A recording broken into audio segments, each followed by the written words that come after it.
just left Long Branch Shelter, and the sun is out. We only have a 7-mile day into Franklin, and so it'll be a pretty quick morning. I don't know what the train is like, and we're trying to decide whether we want to zero tomorrow or not. So we'll make that decision once we're at the hostel. And so last night we had good company. It was really cold and wet, as you saw on yesterday's videos. I'm actually walking through a river. This is how much rain. And this is actually the trail. Oh, Lord. So we got to the shelter and it was only about 3 o'clock. And it was cold if you're just standing around, so we got underneath our quilts and hunkered down and had dinner and all that. And then company showed up. I think there were 5 of us. One guy shows up and he looks at me and he says, "Do you live in Tennessee?"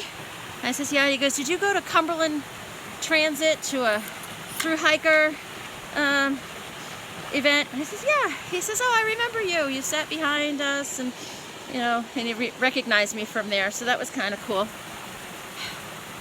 I want to show you what I'm doing. Just rock hopping. So I think I'll turn the camera off. Anyway, so that guy's name is Farmer, and he's from the Nashville area, so he saw me there at that event. It's just funny that, you know, a month and a half later, on the trail in the middle of the woods, he recognizes me.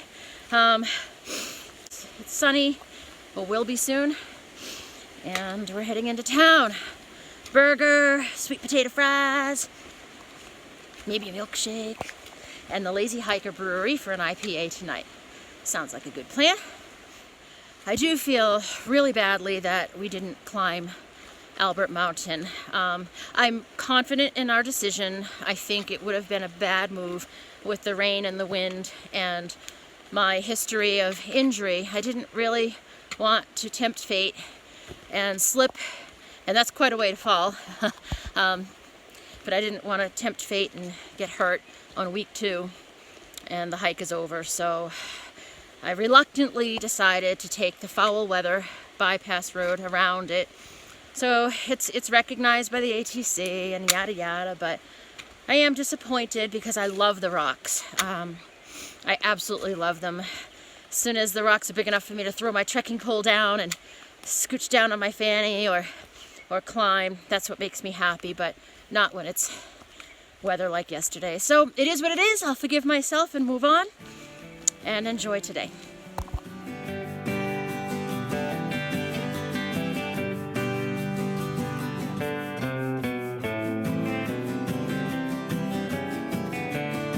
Oh my gosh, sun.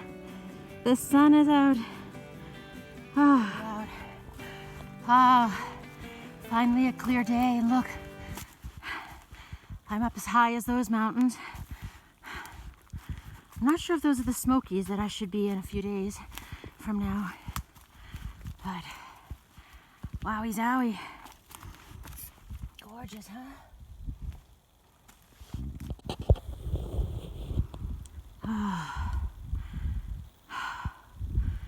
It's amazing to start my days at the top of the mountains. I'm so grateful.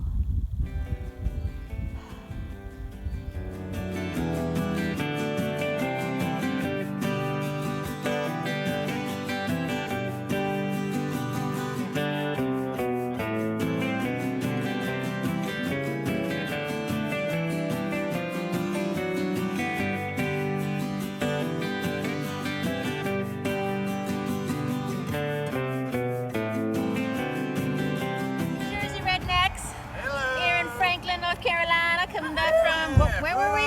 Mulligan's?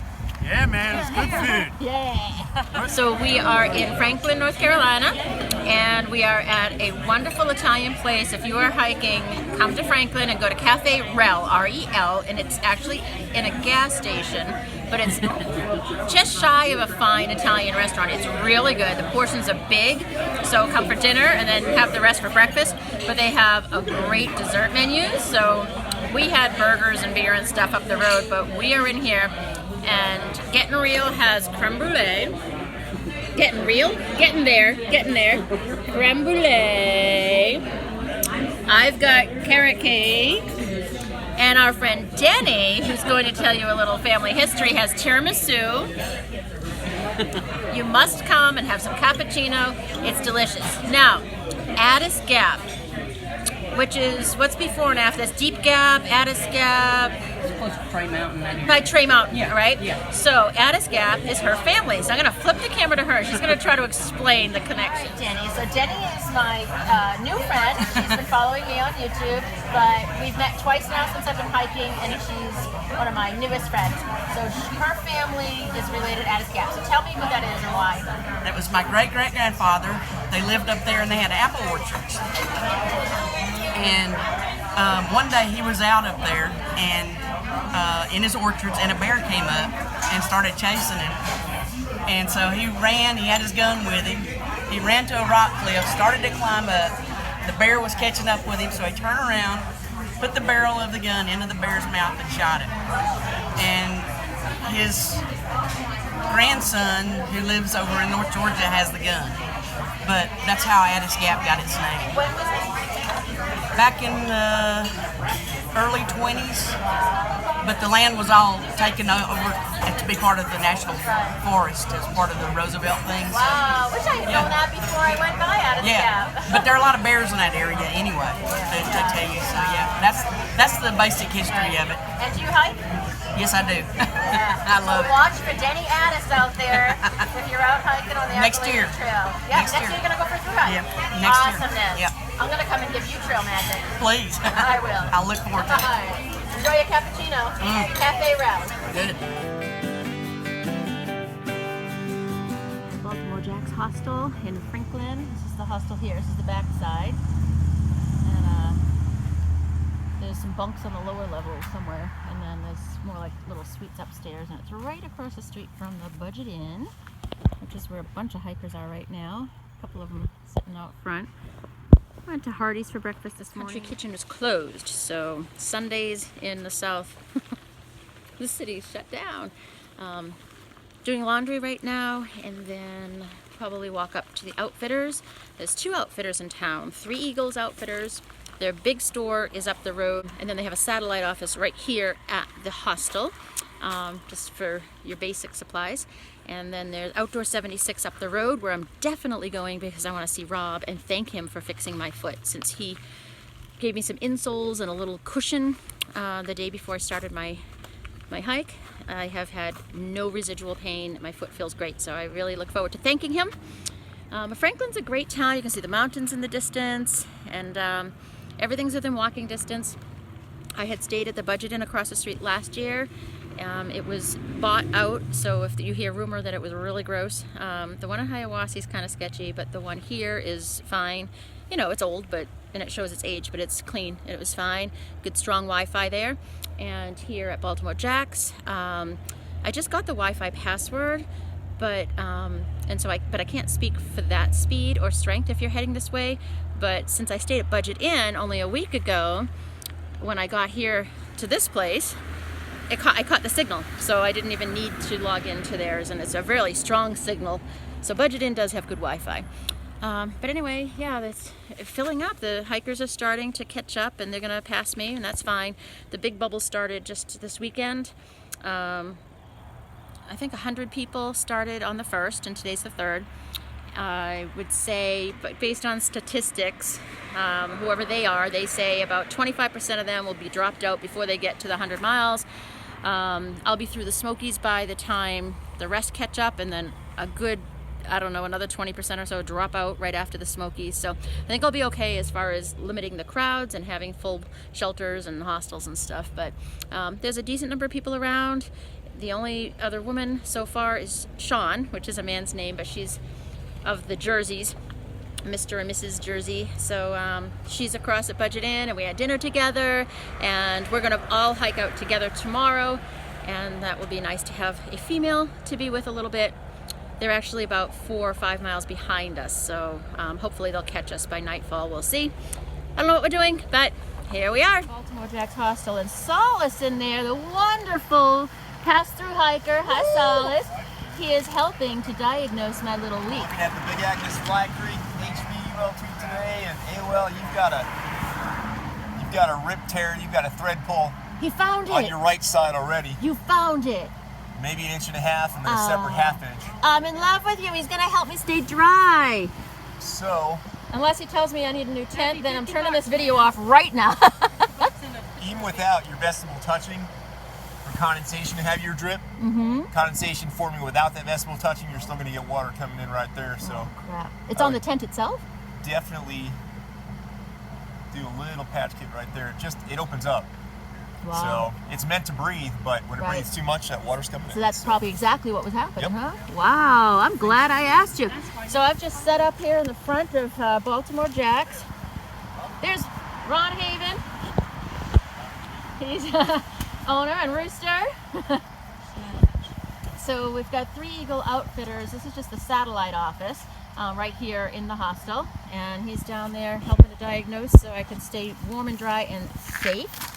And we got the jerseys. Oh, this is zoomed in. I can see the pores on your face. Okay. No, just kidding. So they've just done a resupply. Yeah, they've done a resupply, and I always like to resupply after them because they buy too much food. So I'll shop from your bags before I go shopping. Cape Cod potato chips. Can't see it. Oh, yeah. That's for the race today. Oh, that's right. So, okay, so here's the thing with these two. That Redneck here has noticed that Jersey By happens, miracle, every Sunday we're in town by TV. I mean, it's like, yeah, because you like to watch the unusual. races. It just coincidentally yeah. that you zero on Sundays. Yeah. I figured that out really quick. All right, we'll see you in a little bit. Hanging out with you. Solace has found one rip, might be 2, but 1, and he's going to show you right now. And what are you taping it, or what are you going to do for it? So what we're going to do, hello, Solace, Franklin, North Carolina. AOL in at mile 110, so she has the Fly Creek UL2. So here on the mesh, which is the breathable mesh, Oh, that's huge. it's bigger when you open it up. So it's opened up I can maybe a little bit more than a half wide. And so we're going to use some tenacious tape, which is a good temporary fix and really not long-term solution, but there it is, good temporary fix to do that. But it's not solving the whole rain issue as far as water coming in your tent. But we're going to get back to that as well. Yep. Here at 3 Eagles and Derby Street. Tenacious tape. Tenacious tape. And that's for fabric? This will work on so many different things. Oops.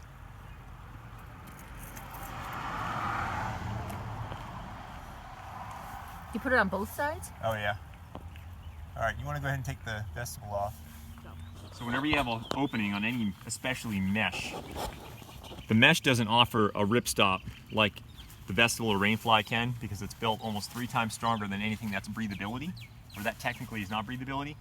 But you want to go ahead and refold to where that hole closes to almost give it more strength again. Because if you leave it exposed, the tape alone offers temporary, but it's still going to pull. Still going to pull everything that's woven in that nylon right there to pull at it. So this will strengthen it up again for the meantime. So you kind of folded the netting over the hole. I fold it right back up to where it meets again, and it's almost like a fake stitch you're putting back into it to help the strengthen it as well for right now. But yeah, tenacious tape on both sides, which is a silicone sticky tape, which is already waterproof. It's really, really strong as well, but you always want it on both sides. You could do a slow video, okay? So your ripstop ends here. Over these 2 exposed holes here, water can gather, slow up, and eventually gather to be able to run down one side or run down the other. Right. So where I'm seeing the water. So water could easily, okay, Yep. just off your top here, to be able to run down the side of your tent and follow those guidelines. And as it's well. probably hitting here because this is where I'm seeing the So water you can have water from here, and drips. you know, and it's not going to be a ton of water that will do this and accumulate, but it could be enough that you're just going to have some drips from it. Right. So it's not like anything is gushing in as far as being able to do that. Oh, man. But yeah, water likes a perfect line here inside the tent because your condensation from your body is stopping right there where your vestibule, your rainfly is, and it's trapped and it's staying in. That water is not going to evaporate. It's always going to be with you at nighttime. Every hiker thinks it's always the rain. You have just as much coming from your body as could be raining as well. So yeah. Wow. Yep. I'm learning a lot from you. Hey, I've learned a lot through the years. How many times have you through hiked? Uh, Well, you did last year. I just saw your picture in the yearbook. I've through like the whole width of the trail now. No, I've gone 3 times now, but I'm not above or below anyone. I just love to hike, so Cool.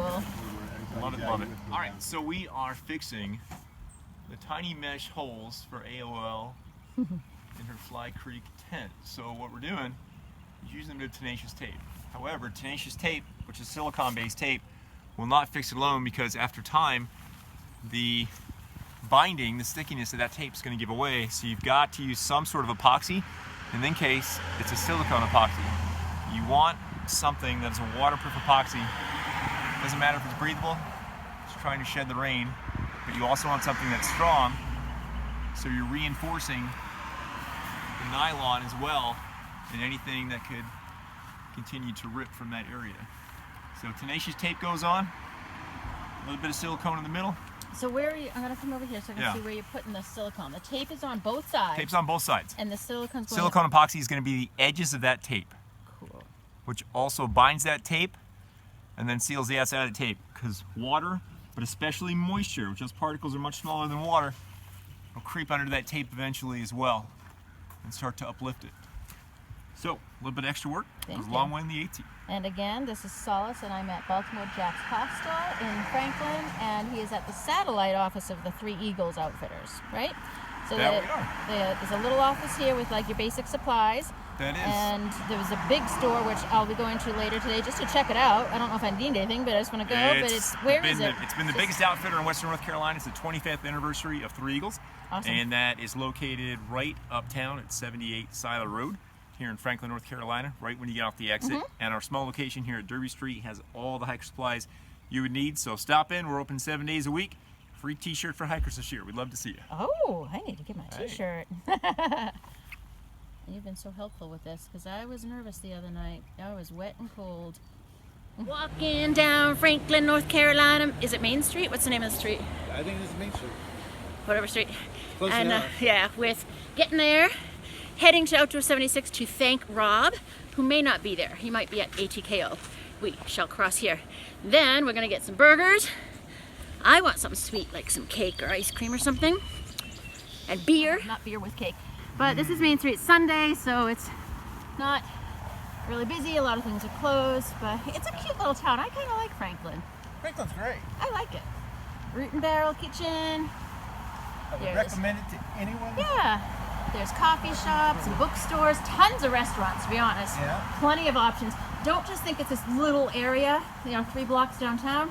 There's other places walkable. Oh yeah. We went to Mulligan's last night for burgers, and there's a Mexican restaurant, and I think we're going out for Chinese today, and Walmart. Out Gotta by have a Walmart.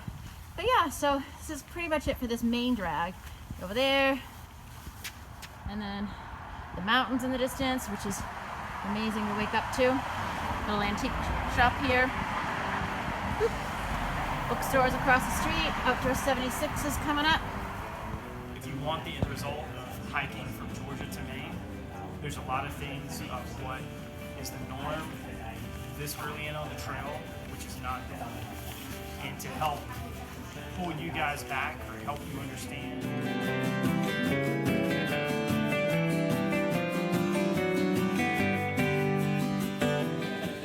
I'm here at Three Eagle Outfitter Satellite with Story. Hey Story, say hello. You threw a hike last year? Yeah, congratulations. So she's showing me her backpack and her gear, and I've got mine over this floor. And Story and Solace over there at the counter is helping to shake down even more of what I started with, and then I had a shakedown in Hiawassee, and now, because I'm really trying to ditch weight. Seems to be my biggest downfall.